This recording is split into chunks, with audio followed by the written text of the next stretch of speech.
to the Denver City Council Debates, a joint production of Colorado Public Television and AARP. I'm your host, Dominic Dezzutti. Thank you very much for joining us.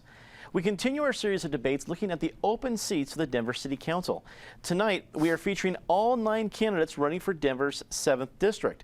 In our first half hour, just previous to this one, we met the first 5 candidates alphabetically, and now we will hear from the other 4 candidates. To hear from those other 5, if this is the first time you're tuning in, please go to cpt12.org. Joining us now is Mickey Langston, Michael Levy, Ann McGeehan, and Jake Viano. Everyone, thank you very much for joining us. We appreciate it. We do have limited time, so let's get right to it. I'd like to ask each of you to take 1 minute to answer this question. An affordable public transportation system is vital to a livable city and to the many Denver residents who depend on it. What policies would you pursue in the City Council to promote a more affordable and accessible transportation system for all city residents? Mickey, we'll start with you. Great. Well, I've actually been working the last 2 years with Mile High Connects, which is a transit advisory council here in Denver that's dealing exactly with those issues of affordability and accessibility of transit, especially for working families. And so there are 2 policies that I would like to promote. One is addressing some of our issues with first and last mile connections. So that's actually about how people get to their bus stop or their nearby transit station from their home or office. There's a lot of things that we need to do to improve our infrastructure with sidewalks, bike storage and parking, but also things like circulator buses so that people of all physical abilities are able to get to and from transit. And then the other thing is really looking at and partnering with RTD to make sure that our fare structure and our pass structures continue to be affordable for everyone in the community. One of the things we've been working on through Mile High Connects is engaging more businesses, especially small employers, in providing more transit benefits to their employees. That's more of a long-term concern because we need to address some of the infrastructure first. But that's absolutely something that I would also support and work on. Michael, your take on public transportation needs in Denver? Sure. I think affordability is one thing, but obviously if you can't get to where you have to go, or if you don't happen to live right on a rapid transit line, it's certainly very challenging. My mom unfortunately passed away in '09, and she was very much a product of the public transportation system, and it would often be at night that she would call me 9 o'clock at night, 10 o'clock at night from Safeway, and not able to get home. And she would dial a ride or access a ride or the cab and be waiting for an hour or 2, and it's just not accessible. I really wish there was Uber around when my mom was alive, because and you laugh, but I mean it's so quick, and so I'm actually reaching out to Uber now to make an Uber Senior so that you could actually look at it quickly. But so many folks like myself and my sister would be able to call an Uber cab and make it much more accessible for my mom or any senior, and it's actually quite affordable to get where you have to go very quickly. And as we look at the question about public transportation, your take? Well, my take is 2 things. First of all, we need to provide access to the transportation we have. So in Council District 7, for example, we missed the opportunity when they redid the Alameda Bridge to have a bike and pedestrian access to the light rail line. And yet we're cutting back on parking spaces. And we have that opportunity as we do the Gates development there to make sure that the west side of the district has access to the light rail at Evans there and Mississippi. The other thing, though, is we need to be looking at trying some pilot programs similar to Uber. In Europe, they're doing on-demand buses. And that, to me, is a great thing, because particularly with disabled and seniors who can't wait out in the cold or the hot, we can try that as a pilot program. And working with RTD is key right now. We're doing transit-based infill, and yet we're losing bus lines with RTD. So we need to get on the same page. The city needs to get on the same page as we do infill with RTD and where the bus lines are and providing access for folks. I watched last night the reports about some of the RTD proposed hikes. And a $40 or $50 a month increase to a family who's already tight is going to be really hard. So we need to look at how we can help families use the public transportation. And Jake, wrap it up for us. Thank you, Dominic. First, I would look at increasing and at the very least maintaining our current discounts that we offer to students and, more important, elderly who take public transit. But segueing off that, one of the most affordable forms of public transit, I don't know how accessible it is to elderly, are bicycles. And so I have advocated for looking to the models that are instituted in Chicago and DC, which is an entire arterial network of protected bike lanes throughout the city, so that no matter where you are, you're no more than 4 or 5 blocks from a protected bike lane. I think that's one of the most affordable public transit options. And so I would look at that coupled with maintaining the discounts, if not increasing them, through very, very small subsidies. When I say small, I mean a small incremental tax, 10%, to reduce those rider fares. I want to remind our viewers that we are watching the debate with Denver's City Council District 7, and there are 9 candidates running in this race. We talked to the first 5 alphabetically just earlier this evening. If you missed that, want to check that out, that's going to be on cpt12.org, and we are currently speaking with the other 4 on the ballot for District 7. Let's get to our next question. Denver is currently experiencing a shortage of affordable housing. If elected, what would you do to protect and increase the supply of affordable housing, specifically in light of the prospect of increased gentrification of some neighborhoods and along newly open light rail lines? Jake, let's switch up our order and start with you. I believe at the heart of our affordable housing crisis is what's called the construction defects law.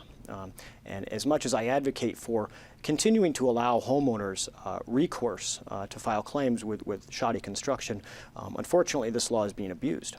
And so currently Senate Bill 177 is being proposed in the State House and the State Senate.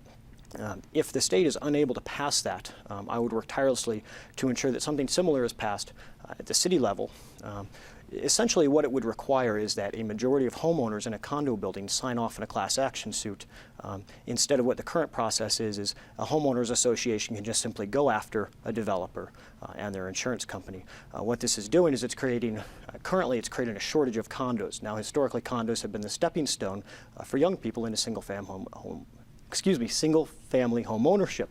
I believe this cuts at the very fabric of our culture because this is a stepping stone to building wealth. So I would look at the construction defects law rather than some of the other proposed methods, which I see are Band-Aids. And your take on when it comes to living, affordable living here in Denver? Well, affordable living in Denver is not really affordable, and affordable housing really refers, in my mind, to the rental market. And I use the phrase affordable and attainable housing. What we know is that if we can flood the rental market with additional rental buildings, then we can reduce the cost when the demand is finally spread out among a number of buildings. Right now, affordable housing means an apartment that's on a light rail line, a 2-bedroom, is $2,000, and that means there are a lot of people living in there.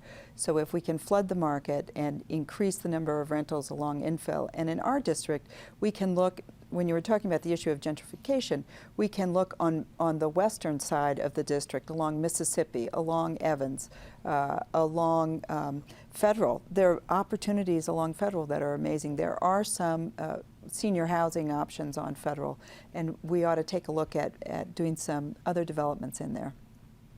Michael?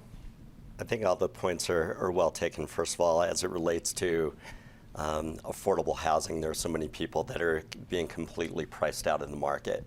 And it's unfortunate that you go into a restaurant today and chances are the people serving you can't afford to even live in the area where they're working.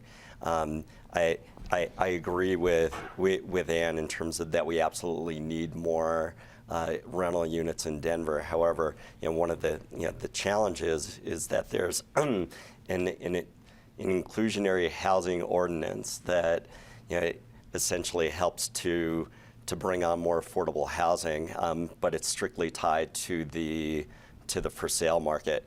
My proposal will be to include rentals in the inclusionary housing ordinance, and basically if a developer was allowed to have 100 rental units, then he would be, or she would be allowed to put an additional 15% of affordable housing unit density on top of that 100.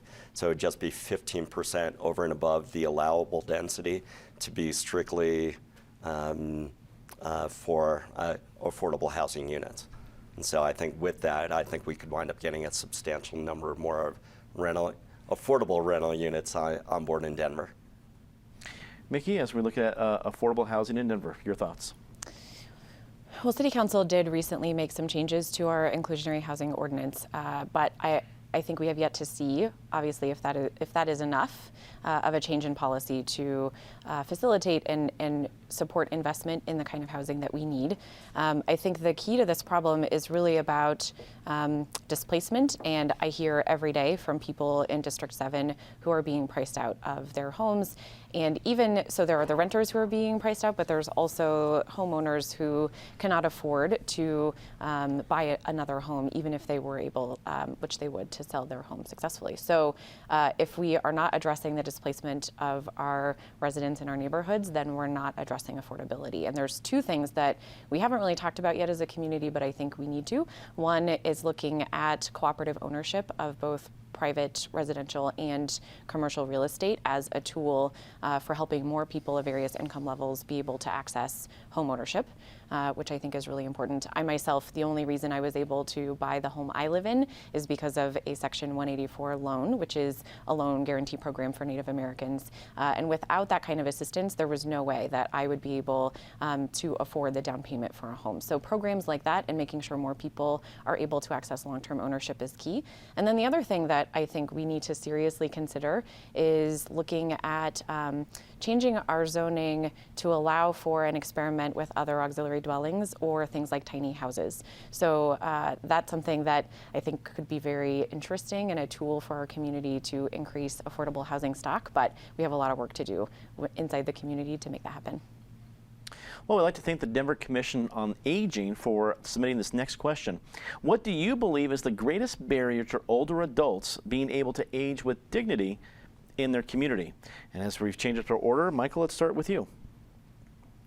Well, I see, certainly one of the bigger challenges is that as people get older, one of the biggest issues impacting them is their falling in their home. And and so many seniors would obviously love to age in place in their existing homes, but unfortunately, because they don't have grab bars, they don't have, oftentimes if they're in a wheelchair, they don't have doorways that are wide enough for them to get through. So I think in terms of dignity, so many people would like to stay, but unfortunately can't. There's a new section, or there's an existing section of the Housing and Urban Development Code, Section 202, which basically would enable seniors to access those HUD funds to be able to build in guardrails or handrails and to be able to open up doorways so that they could stay in place. I think whatever we can do to enable folks to be able to stay in their existing homes would certainly dramatically increase their dignity. And as it relates to that, I think we can wind up also keeping healthcare costs down, because as soon as they wind up having a fall and what have you outside of their home, Medicare and Medicaid costs wind up going up substantially. So we need to do whatever we can as a community to allow people and to encourage people to age in place in their existing homes. And let's go to you. I totally agree that what we know from the data is that seniors who live in their homes have a better health care outcome, they're happier, and it's less cost to our local and state governments. And we've done a lot of that in Colorado. When I was in the legislature, we made sure that we took advantage of as many of those programs as possible. The other thing, though, is that in our communities, from sidewalks to transportation, everything that affects the younger generation is affecting the older generation as well. Safer sidewalks really across our district need to be mandated. But I would like to also compliment some of our community organizations. There's an organization called A Little Help that is helping seniors maintain their dignity, stay in their homes, helping them with home repairs, and a little shout out to them, because where our neighbors take care of each other, it's really amazing. I knocked on the door yesterday of a 91-year-old neighbor, and A Little Help has allowed her to stay in her home after her husband has passed and do home repairs. So I think we can join public-private partnerships on that. Jake, your thoughts with Aging with Dignity in Denver? Thank you, Dominic. Clearly, I'm a big fan of elderly people aging with their families. The benefits are countless, and it strengthens the family in a lot of ways. Obviously, that's not always possible. And so currently, the Office of Economic Development, has partnered with Elderly Housing Choices, has over 20,000 referral locations, referral rentals, and housing available. And I think we need to continue that, if not make it more robust. That's all. That makes sense. Thank you. Mickey, let's go to you. I think there's two primary barriers. The first is economic, and so not every person has the resources to be able, once they are finished working and retired, to continue in their home, especially as there's increases in care and healthcare costs. So I think looking at and taking care of the economic needs of our elders is very important and not something that we always do. Unfortunately, there are still too many people in our community who fall through those cracks. And then the second thing is related, which is about relationships. It's about the network of support that we have in our community. And fundamentally, the biggest driver of people's well-being is our relationship to other people. It is that capacity to have a community that supports us, that knows us, that we can rely on. And that's true of all of us, young or old or in the middle. And I think there's some good old-fashioned community building that is necessary for all of us. And that takes getting to know our neighbors. It takes getting involved in our community. And that's one of the reasons, actually, that I'm running for City Council, because that network of relationships that we have in our community is vital for our well-being throughout our lives. Thank you. Before we get to our next question, I want to remind our viewers that you are watching the debate for Denver City Council District 7. Now, there are 9 candidates in this race. We couldn't put them all in the studio. Frankly, this is public television.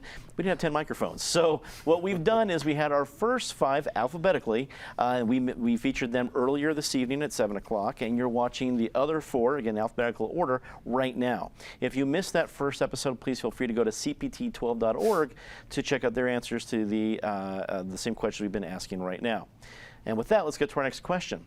What do you believe to be the greatest barrier to older adults staying in the workforce and or re-entering the workforce after the age of 50? And what can the city of Denver do to ensure equal access to all interested in working? As we've changed up the order a little bit, and why don't we start with you? Thank you so much for that question. You know, the recent, the mayor's report on aging talks about the aging workforce and how to re-engage them. There's several ways to re-engage the workforce, and one of them is supporting entrepreneurships, self-employment through consulting and those kinds of things, maintaining a registry for folks who could get a referral from the city, for example. The other thing is being over 50, I'm happy to say that, I think we've learned something, and we can provide some education, some mentoring to small businesses. And I know the Small Business Administration has engaged a program of mentoring as well. And then I think we come back around to many of the issues we talked about. It's transportation to a workplace that we have to provide, because some folks can't drive. They're perfectly capable of working. My mother is past the age of working, and she still goes to work, but she takes a taxi to work now, and she's able to do that with her paycheck. Some other folks are going to need public transportation, so we need to look at that public transportation issue as well. Jake, your thoughts on how to benefit all members, especially our older workforce? Dominic, I see 2 barriers. One is discrimination. Obviously, in any case, it's already illegal. In any case where there's a clear-cut case of that, we need to go after that aggressively. It can't be tolerated.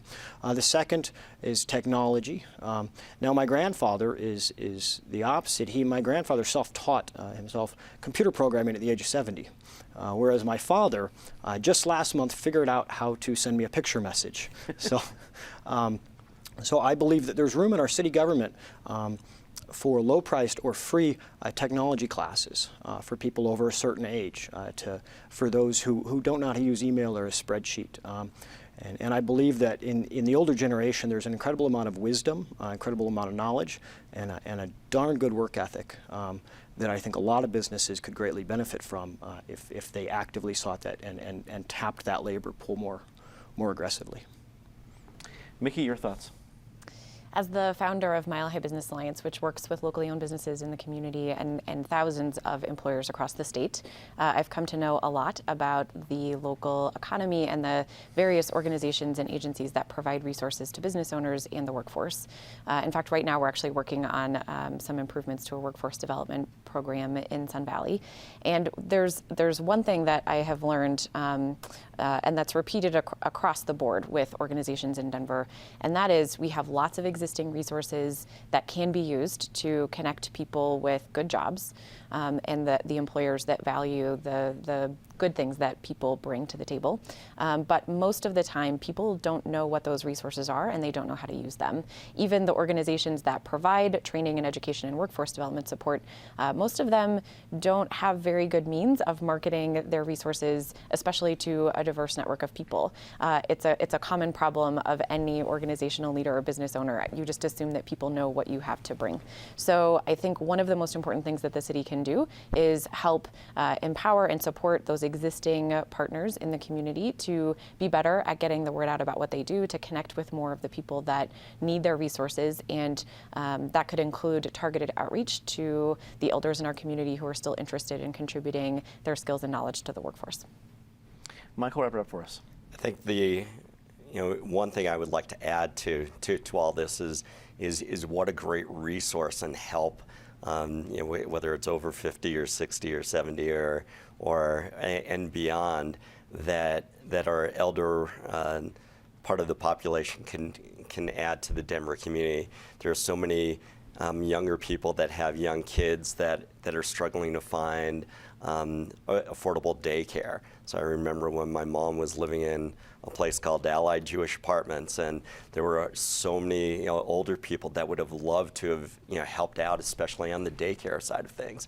And so as it relates to how Denver can get involved and indoctrinate some of that, I think just having a senior daycare but for kids, and better utilize our the folks that maybe even don't need the money but would love to help out families that are struggling to find daycare and what have you. And I think that would be a great resource that Denver itself could certainly help initiate. Well, it's almost time for our closing statements, but we have time for just a short answer question, if you will. So I'll just get everyone's short take on this. Should Denver revisit the sales tax that is charged on recreational marijuana? Mickey, we'll start with you. Short answer, please. It seems to be working right now. Okay. Michael. It seems to be working, but as a dad, I'm very concerned about the edible side of things and would like to see greater controls on that. Ann. I think that we see the sales tax is working. I think we may want to restructure some of the regulations. And Jake. In aggregate, the sales taxes are nearly 30%, and they're spurring a black market. So I would be an advocate for lowering those to help out those business owners and help subdue the black market.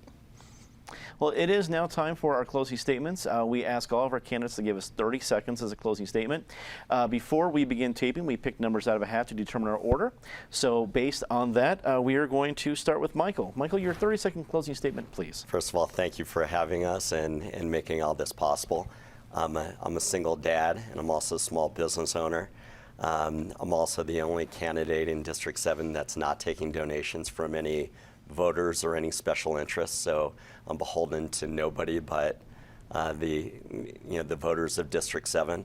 I also, fortunately or unfortunately, completely navigated, along with my sister, my mom's aging in Denver, from retirement to assisted care to skilled nursing to unfortunately hospice. And from an AARP perspective, I understand and get it firsthand. And I took great care of my mom, and I'm looking forward to taking care of the older residents of District 7 in much the same way. Michael, thank you very much. Next up is Mickey. Thank you. I envision a thriving city with a really healthy local economy, increasing our affordable housing, and making sure that our transit is accessible and affordable as well. I have been working the last 8 years to support locally owned businesses and am deeply involved in building local economies as well as healthy local food systems. And so as the only candidate that is a Native American business owner and entrepreneur, I'm looking forward to also being a strong voice for the diversity of District 7 and really to being the advocate and leader that our community deserves. So I do ask for the community's vote for Mickey Langston. Mickey, thank you very much. Next up, Ann. Thank you so much. I'm running for Denver City Council District 7 because I love Denver, and there's going to be a tremendous turnover on City Council. I have a unique background both as a neighborhood leader and as a former legislator, and a long history of working for the citizens of Denver. I want District 7 to remain a place where teachers and firefighters and small business owners and citizens on fixed incomes can still afford to live. So I'm Ann McGeehan. I ask for your support and for your vote on or before May 5th, and thank you so much.